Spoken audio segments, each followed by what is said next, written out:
if you're working with kids, right? If you're helping parents, now if you help a child become responsible, now that child becomes a responsible adult first.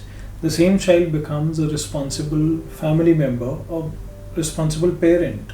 Now, a responsible parent will also ensure that they will raise, responsible children. Now, these children, when they grow up in a responsible manner, they will want to take that legacy and pass it forward.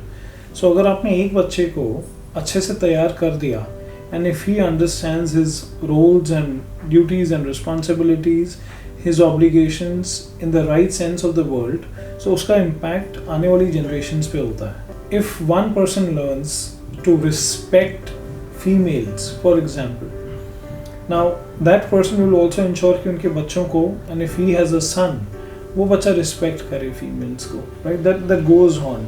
So a small impact on an individual, can help generations to come and can impact generations to come. So ये काम जो हम आज कर रहे हैं सिर्फ आज के लिए नहीं है. This work is going to impact the generations to come over a long period of time. And if you can change a family, nothing like it. Nothing comes closer to impacting a family at a deeper level.